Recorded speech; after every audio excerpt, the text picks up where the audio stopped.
you're never there, you know, and I've lost a few of them because of the cold, hard mistress that is the road. Imagine that you're 16 and in a band. Your phone's ringing, so you answer it. It's Niall Horan from One Direction. Five Sauce are coming on the road with us in UK and Ireland and Europe, baby! That wasn't a hypothetical for Australia's own 5 Seconds of Summer. They're the only Australian act in history to debut at #1 with their first release on the US charts. They've sold out multiple tours, played Madison Square Garden, and their single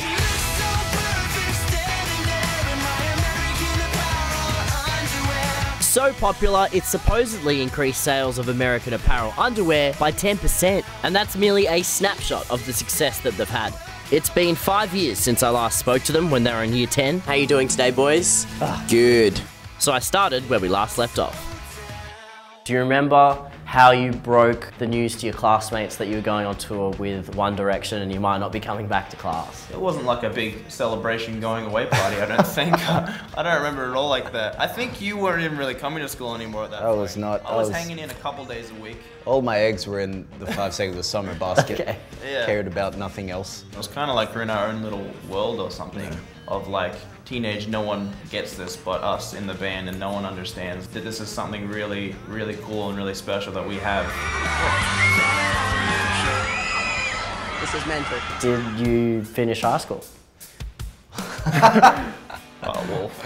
No. Bit of a personal question. You know, credit to Luke, he tried. For the first year of touring, when I was about 16, I did maths and business studies on the road. So his mum was a math teacher. My mum came on the road, but I got too busy. I got half my HSC, and look at me now. Half graduated. Yeah, I half graduated. Callum didn't make it that far. Gallant effort.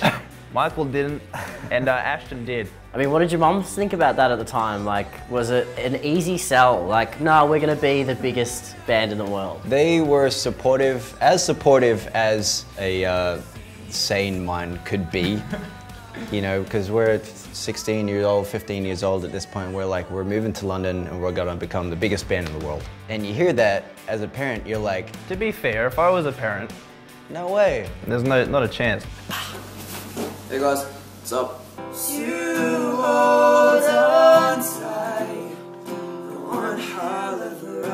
How did you guys first get together and actually make music or jam together or do covers? Well, I did a few covers on my own. I feel the sun creeping up like tick.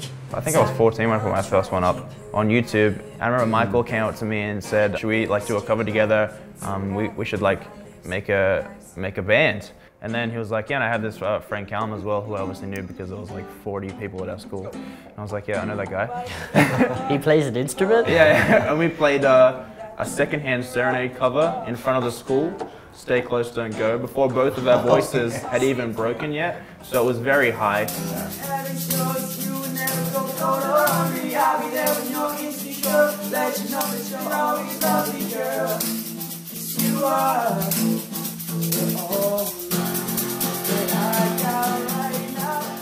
You skipped like years of giggings at pubs and you went straight to arena shows?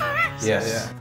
We kind of had to get our act together pretty quickly. You're right in the sense that we kind of did everything backwards because we had no music out. What was that experience like the first time you walked out to 50,000 screaming fans? We were terrified, obviously. I think I blacked out when we walked out on stage. To have a year or 2 years opening for the biggest band was like, you know, proving to a crowd that might not know you why you should like them. We still play our headline gigs as if we're supporting another band. I'm sure life hasn't always been like easy on the road for you guys. What have been some of the tougher moments that you as a band have had to experience or go through? I was 17, I think, on this huge world tour. I remember I was getting towards the end. I was just like, you know, I'm having a tough time trying to figure out my own head, what's going on. And a lot of bands would kind of break up or end it because it gets too much or too hard or whatever. And Ashton was like, you're gonna have times like this and you're gonna feel bad, but it's where you like you get back up, and that's why it helps being in a band with, you know, your brothers. Sydney, how we feeling tonight? You're living a life that's in the public eye, and most teenagers can do things and go through things in their life without things ending up in a tabloid or on the internet. For you guys, what's it like waking up to a bad headline about yourself? Do you panic? Yeah, I've had a couple about me. What's your favorite bad headline? I don't ever want to talk about it anymore. Guys, what do you think about these the breakup rumors? There's some breakup rumors. I woke up at 3 in the morning and as you know, us millennials might do, check your phone just to see what's going on.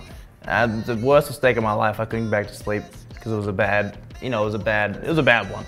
I mean, there's not much you can do about it once it's out there. But does your gut fall? Like how? Oh, of course, social anxiety, depression, the whole thing. You and your bandmates are kind of the only ones who really know who you are.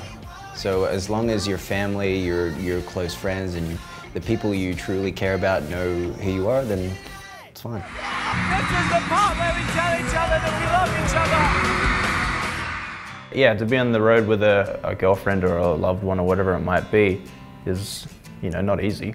You're never there, and I've lost a few of them because of the cold, hard mistress that is the road. Yeah, tell us about that cold, hard mistress.